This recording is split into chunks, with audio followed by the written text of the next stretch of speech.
Hello दोस्तों, welcome to read to succeed.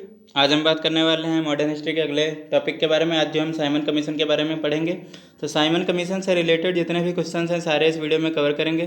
तो video शुरू करने से पहले आपसे रिक्वेस्ट है, अगर आप हमारे चैनल पर नए हैं तो प्लीज़ चैनल को सब्सक्राइब कर लें। और आपको बता दें, हमारे चैनल पर जो है ज्योग्राफी की भी क्लासेस चल रही हैं, तो आप हमारे चैनल के प्ले लिस्ट में जाके देख सकते हैं।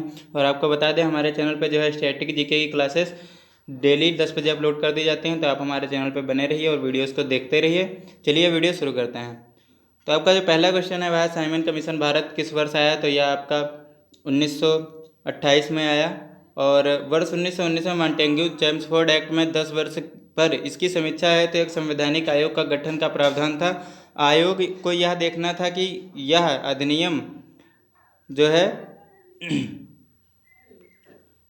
यह अधिनियम व्यवहार में कहाँ तक सफल रहा था। उत्तरदायी शासन की दिशा में यह तक प्रगति करने की स्थिति में है, किंतु ब्रिटेन की कंजर्वेटिव सरकार ने इसकी समीक्षा है तो 2 वर्ष पूर्व ही 1927 में साइमन कमीशन की नियुक्ति कर दी।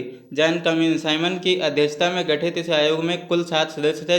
चूंकि इसमें सभी सदस्य अंग्रेज थे तथा कोई भी भारतीय इसका सदस्य नहीं था, इसीलिए भारतीयों ने इसे श्वेत कमीशन कहकर जो है इसका बहिष्कार एवं विरोध किया था। तो साइमन कमीशन 3 फरवरी 1928 को मुंबई पहुंचा। तो आपको जो है भारतीयों ने इसका क्या कहकर जो है विरोध किया था, तो वो आपको याद रखना है। तो इसे जो है श्वेत कमीशन कहा था।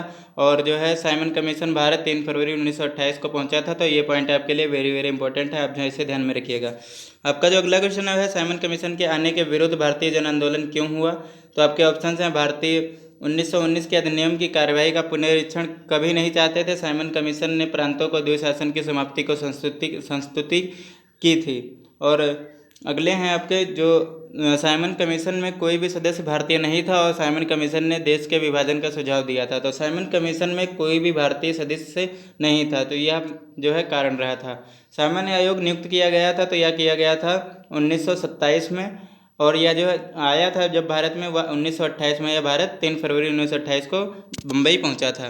तो आप जो ये पॉइंट याद रखिएगा। 1928 में साइमन कमीशन भारत में किस उद्देश्य से आया था, तो यह आया था आपका प्रशासनिक सुधार एवं प्रशासनिक सुधार पर विचार करने के लिए। तो आप जो है इस पॉइंट को जो है ध्यान में रखिएगा। अगला है आपका, भारतीयों ने साइमन कमीशन का बहिष्कार क्यों किया था। तो इसके यह जो है इसका कोई सदस्य भारतीय नहीं था, इसके लिए इसका बहिष्कार किया था। तो हम आपको पीछे ही बता चुके हैं, यह क्वेश्चन जो है इंपॉर्टेंट रहा है। अगला है आपका, निम्नलिखित में से साइमन कमीशन का कौन एक सदस्य उदारवादी और दल का था। तो उदारवादी दल का था वह सर जॉन साइमन था। साइमन कमीशन अध्यक्ष सर जॉन साइमन उदारवादी दल के सदस्य थे। तो साइमन कमीशन के जो अध्यक्ष थे वो सर जॉन साइमन उदारवादी दल से थे। तो ये आपको पॉइंट याद रखना है। जबकि भारत की स्वतंत्रता 1947 के समय ब्रिटिश प्रधानमंत्री क्लीमेंट एटली इस कमीशन में श्रमिक दल लेबर के सदस्य रूप में शामिल थे। चलिए इसके आगे हम अपना अगला क्वेश्चन देख लेते हैं। अगला है हमारा, किसके सुझाव पर भारतीयों को साइमन कमीशन से बाहर रखा गया। तो वह था आपका लॉर्ड इरविन के कारण, जो है सुझावों के कारण भारतीयों को साइमन कमीशन से बाहर रखा गया था, इसीलिए भारतीयों ने जो है इसका विरोध किया था। लॉर्ड इरविन के सुझाव पर भारतीयों का साइमन कमीशन से बाहर रखा गया था। उल्लेखनीय है कि साइमन कमीशन वर्ष 1928 में भारत पहुंचा। इसके जो है विरुद्ध भारत में व्यापक विरोध प्रदर्शन हुए थे। अगला आपका जो क्वेश्चन है उसमें जो है आपके कथन और कारण दिए हुए हैं। तो आपका जो कथन है वह, कांग्रेस ने साइमन आयोग का बहिष्कार किया था। और कारण है, साइमन आयोग में एक भी सदस्य भारतीय नहीं था। तो इसमें जो है आपका ऑप्शन ए सही है, जो है ए और आर दोनों सही हैं, और आर ए की सही व्याख्या करता है। तो यह जो हम आपको पीछे भी बता चुके हैं ये स्टेटमेंट्स के बारे में, तो आप जो है इसे ध्यान में रखिएगा। अगला है आपका, निम्नलिखित कथनों में से कौन साइमन कमीशन के संबंध में सही नहीं है। कथनों के नीचे कूट से सही है, कथनों के नीचे दिए गए कूट से सही उत्तर चुनिए। तो इसमें जो है इसकी नियुक्ति 1919 के एक्ट के क्रियान्वयन की पूछताछ के लिए जो है की गई थी। तो यह तो बिल्कुल सही है। और इसके अध्यक्ष सर जॉन साइमन थे, यह भी सही है। उसके संघीय प्रकार की सरकार के लिए संस्तुति की थी, यह भी सही है। भारतीय नेताओं ने इसका विरोध किया था। यह जो चारों पॉइंट हैं आपके चारों के चारों सही हैं, तो इसलिए ऑप्शन डी बिल्कुल सही उत्तर रहेगा। चलिए इसके आगे हम देख लेते हैं अगला क्वेश्चन हमारा। तो अगला जो हमारा क्वेश्चन है उसके पहले हम इंपॉर्टेंट पॉइंट्स देख लेते हैं। तो इंपॉर्टेंट पॉइंट्स के बारे में बात कर लेंगे। तो भारत सरकार अधिनियम 1919 के एक प्रावधान के अनुसार अधिनियम के पारित होने के 10 वर्ष पर एक वैधानिक कमीशन की नियुक्ति की जानी थी, जिसे वर्ष 1919 के अधिनियम के कार्य संचालन की जांच पड़ताल करनी थी और आवश्यक होने पर भावी सुधारों को प्रस्तावित करना था। इसी उद्देश्य से नवंबर 1927 में साइमन कमीशन का गठन किया गया था। साइमन कमीशन ब्रिटिश संसद के 7 सदस्य थे। जॉन साइमन इसके अध्यक्ष बनाए गए थे और इस कमीशन में कोई भी भारतीय सदस्य नहीं था। फलस्वरूप भारतीय नेताओं ने द्वारा इसके विरोध का निर्णय लिया गया। साइमन आयोग का प्रस्ताव था कि केंद्रीय विधानमंडल पुनर्गठित किया जाए और जिसमें 1/3 की भावना को छोड़कर संघीय भावना हो और सदस्य इसके परोक्ष पद्धति से प्रांतीय विधानमंडलों द्वारा चुने जाएं। 3 फरवरी 1928 को जिस दिन साइमन कमीशन बम्बई पहुंचा, उस दिन देशव्यापी हड़ताल आयोजित की गई। कमीशन जहां कहीं भी गया वहां पूर्ण हड़ताल रखी गई थी तथा साइमन वापस जाओ के नारों के साथ जो है जुलूस निकाले गए थे। चलिए इसके आगे हम अपने अगले क्वेश्चन के बारे में देख लेते हैं। अगला जो हमारा क्वेश्चन है वह साइमन कमीशन की सिफारिशों के संदर्भ में निम्नलिखित में से कौन सा कथन सही है। तो आपके कथन है, इसने प्रांतों द्वैत शासन को उत्तरदायी सरकार द्वारा प्रस्तावित करने की संतुष्टि दी थी और इसने गृह विभाग के अधीन अंतर प्रांतीय परिषद स्थापित करने का सुझाव दिया। इसने केंद्र में द्विसदन विधायिका के उन्मूलन का सुझाव दिया। इसने भारतीय पुलिस सेवा इस प्रावधान के साथ सृजित करने की संस्तुति की कि ब्रिटिश भर्ती का भारतीय भर्ती की तुलना में वेतन तथा भत्ता अधिक होगा। तो इसमें जो है इसने प्रांतों के द्वैध शासन उत्तरदायी सरकार द्वारा प्रस्तावित करने की संस्तुति की। तो यही जो है कथन बिल्कुल आपका सही है। तो ऑप्शन आपका ए सही है। चलिए इसके आगे हम देख लेते हैं हमारा जो है इम्पोर्टेंट पॉइंट्स के बारे में बात कर लेते हैं। तो कमीशन ने प्रांतीय क्षेत्रों में द्वैध शासन को प्रस्थापित कर वहाँ उत्तरदायी गठित करने की संस्तुति की थी। अन्य विकल्पों में कथन साइमन कमीशन की सिफारिशों के संदर्भ में सही नहीं है। लाला लाजपत राय घायल हुए थे, तो यह घायल हुए थे साइमन कमीशन के विरोध में, लाठीचार्ज में यह जो है घायल हो गए थे। तो यह पॉइंट आपके लिए वेरी वेरी इंपॉर्टेंट है कि जो है लाला लाजपत राय घायल कब हुए थे, तो साइमन कमीशन के विरोध के दौरान यह घायल हुए थे। चलिए इसके आगे हम देख लेते हैं हमारा अगला। तो भारतीय राष्ट्रीय कांग्रेस ने दिसंबर 1927 में मद्रास में हुए अधिवेशन में साइमन कमीशन का विरोध करने का निर्णय लिया। 3 फरवरी 1928 को साइमन कमीशन बम्बई पहुंचा और उस दिन देशव्यापी हड़ताल का आयोजन हुआ। कमीशन जहां गया वहां पूर्ण हड़ताल रखी गई थी और साइमन कमीशन वापस जाओ के नारे लगे, जूस निकाले गए। लाहौर में साइमन कमीशन विरोधी जुलूस का नेतृत्व करते समय पुलिस के लाठीचार्ज में लाला लाजपत राय गंभीर रूप से घायल हो गए।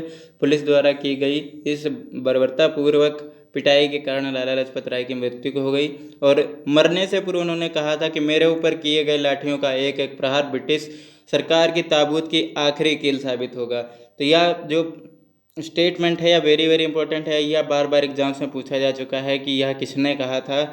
तो यह जो है लाला लाजपत राय जी ने कहा था कि मेरे ऊपर किए गए लाठियों का एक एक प्रहार ब्रिटिश सरकार के ताबूतों की आखिरी कील साबित होगा। तो यह जो है पॉइंट आप ध्यान में रखिएगा। अगला आपका क्वेश्चन है, पंजाब केसरी की उपाधि किसे दी गई थी। तो लाला लाजपत राय को पंजाब केसरी की उपाधि दी गई थी और यह जो है पंजाब के प्रमुख राजनीतिक नेता थे जिन्होंने ब्रिटिश राज के विरुद्ध स्वतंत्रता आंदोलन का नेतृत्व किया था। अगला आपका जो क्वेश्चन है वह है, इसमें जो अभिकथन दिया हुआ है कि 1928 में लाहौर में लाला लाजपत राय के नेतृत्व में साइमन कमीशन का विरोध आयोजित किया गया था और कारण है साइमन कमीशन एक भी भारतीय सदस्य शामिल नहीं था। तो इसमें जो है आपका ऑप्शन ए सही है। इसमें जो है ए आर दोनों सही हैं और ए आर की सही व्याख्या करता है। अगला है आपका, साइमन कमीशन 3 फरवरी 1928 को इंग्लैंड से बम्बई पहुंचा। इस कमीशन के सभी सदस्य अंग्रेज थे, इसीलिए इसका देशव्यापी विरोध किया गया था। चलिए इसके आगे हम अगला क्वेश्चन देख लेते हैं। तो अगला है आपका, नेहरू रिपोर्ट तैयार की गई थी। तो यह वेरी वेरी इंपॉर्टेंट क्वेश्चन है। तो यह जो है एम एल नेहरू ने करी थी। साइमन कमीशन ने 1927 को प्रत्युत्तर में नेहरू रिपोर्ट तैयार की गई थी जिसमें भारत के नए डोमिनियन संविधान का खाका था और इसे तैयार करने वाली सर्वदलीय समिति के अध्यक्ष मोतीलाल नेहरू थे। जवाहरलाल नेहरू किसके सचिव थे। 2 मुस्लिमों सहित 9 अन्य लोगों ने इस समिति के सदस्य थे। तो निम्नलिखित में से किसने सर्वप्रथम भारत के लिए औपनिवेशिक स्वराज्य मांग की थी। तो वह की थी सर तेज बहादुर सप्रू और जयकर ने। चलिए इसके आगे हम देख लेते हैं अगले हमारे इंपॉर्टेंट पॉइंट। तो पंडित मोतीलाल नेहरू ने मार्च 1926 में लेजिस्लेटिव असेंबली में भारत के लिए औपनिवेशिक स्वराज डोमिनियन हेतु संविधान निर्माण के लिए प्रतिनिधिक कॉन्फ्रेंस बुलाने की मांग की थी। तथापि इस प्रश्न में उनके साथ गोविंद वल्लभ पंत का नाम दिया गया है, तो जो इससे संबंधित नहीं थे। अतः इस प्रश्न का विकल्प सी होगा, क्योंकि तेज बहादुर सप्रू और जयकर नेहरू रिपोर्ट तैयार करने वाली समिति जिसके अध्यक्ष मोतीलाल नेहरू थे उनमें शामिल थे, तो जिसमें भारत के लिए औपनिवेशिक स्वराज की मांग रखी गई थी। चलिए, आपका जो अगला क्वेश्चन है वह भारतीय स्वतंत्रता आंदोलन के काल के संदर्भ में नेहरू रिपोर्ट में निम्नलिखित में से किस किस की अनुशंसा की गई थी। तो आपके ऑप्शंस हैं भारत के लिए पूर्ण स्वतंत्रता, तो यह जो है अनुशंसा की गई थी, तो यह कथन जो है गलत है आपका। अल्पसंख्यकों है जो आरक्षित स्थानों के लिए संयुक्त निर्वाचन क्षेत्र, तो यह बिल्कुल सही है। और संविधान में भारतीयों के लिए मौलिक अधिकारों का प्रावधान, यह बिल्कुल सही है। तो ये दोनों पॉइंट आपके सही हैं, तो केवल 2 और तीसरा यानी ऑप्शन आपका बी बिल्कुल करेक्ट है। चलिए, अगला क्वेश्चन देख लेते हैं। तो नेहरू रिपोर्ट 1928 में भारत के लिए पूर्ण स्वतंत्रता के स्थान पर डोमिनियन स्टेटस की बात कर रही थी, और इसमें सांप्रदायिक आधार पर पृथक निर्वाचक मंडलों में के स्थान पर अल्पसंख्यकों के हेतु आरक्षित स्थानों के लिए संयुक्त निर्वाचन क्षेत्रों का प्रस्ताव था। साथ ही इसके तहत प्रस्तावित संविधान में भारतीयों के लिए भाषण देने, समाचार पत्र निकालने और सभाएं करने, संगठन बनाने आदि की स्वतंत्रता के अधिकार सहित मौलिक अधिकारों का भी प्रावधान किया गया था। चलिए, इसके आगे हम बात कर लेते हैं अगले क्वेश्चन के बारे में। तो अगला जो हमारा क्वेश्चन है, निम्नलिखित में से कौन वर्ष 1928 में इंडिपेंडेंस फॉर इंडिया लीग के गठन किससे संबंधित है। तो इसमें जो है आपके जवाहरलाल नेहरू जी और सुभाष चंद्र बोस जी जो है संबंधित है, तो आपका ऑप्शन जो है सी सही है। तो आपके जवाहरलाल नेहरू और सुभाष चंद्र बोस जी से संबंधित है, तो आप जो है यह पॉइंट याद रखिएगा। 1928 में इंडिपेंडेंस फॉर इंडिया लीग का गठन जवाहरलाल नेहरू तथा सुभाष चंद्र बोस ने मिलकर किया था, तो यह पॉइंट आप ध्यान में रखिएगा कि जो है इंडिपेंडेंस फॉर इंडिया लीग की स्थापना किसने की थी। तो सुभाष चंद्र बोस और जवाहरलाल नेहरू जी ने करी थी। और जो है इंडिपेंडेंस लीग ने ब्रिटिश राज के विरुद्ध प्रगतिशील शक्तियों को संगठित करने के लिए महत्वपूर्ण कार्य किए थे। तो नेहरू रिपोर्ट की अध्यक्षता में एक कमेटी द्वारा तैयार किया गया था, तो यह और इसका विषय था, जिसका जो विषय रहा था मोतीलाल नेहरू भारत में संवैधानिक व्यवस्थाएँ। तो जो है नेहरू रिपोर्ट मोतीलाल नेहरू भारत में संवैधानिक व्यवस्थाएं की अध्यक्षता में मोतीलाल नेहरू की अध्यक्षता में एक कमेटी द्वारा तैयार किया गया था, और इसका विषय था कि भारत में संवैधानिक व्यवस्थाएं। तो जो है आप यह पॉइंट याद रखिएगा। चलिए, इसके आगे हम बात कर लेते हैं आगे। तो आगे जो हमारा क्वेश्चन है वह है मुस्लिम लीग के निम्नलिखित में से किस अधिवेशन में M.A. जिन्ना ने अपना 14 सूत्रीय प्रस्ताव रखा था। तो 14 सूत्रीय प्रस्ताव से क्वेश्चन बनता है 1929 में रखा था। यह क्वेश्चन वेरी इंपॉर्टेंट है, यह बार बार एग्जाम्स में पूछा जा चुका है, तो जो है आप इसे ध्यान में रखिएगा। और 28 मार्च 1929 को दिल्ली में मुस्लिम लीग का अधिवेशन हुआ, जिसमें जिन्ना ने नेहरू रिपोर्ट के विरोध स्वरूप 14 सूत्रीय प्रस्ताव रखा था। नेहरू रिपोर्ट में संयुक्त रूप से चुनाव लड़ने की बात कही गई थी, तो इसमें चुनाव क्षेत्र की मांग की गई थी। कांग्रेस दल की उग्र शाखा ने जिसके एक प्रमुख नेता जवाहरलाल नेहरू थे, इंडिपेंडेंस फॉर इंडिया लीग की स्थापना की। वह लीग किसके विरोध में स्थापित हुई थी। तो वह लीग स्थापित हुई थी आपकी नेहरू रिपोर्ट के विरुद्ध में, यह लीग स्थापित करी गई थी। चलिए, इसके आगे हम बात कर लेते हैं इंपॉर्टेंट पॉइंट्स के बारे में। तो जवाहरलाल नेहरू के नेतृत्व में युवा और उग्रवादी राष्ट्रवादियों ने नेहरू रिपोर्ट पर आपत्ति रखी।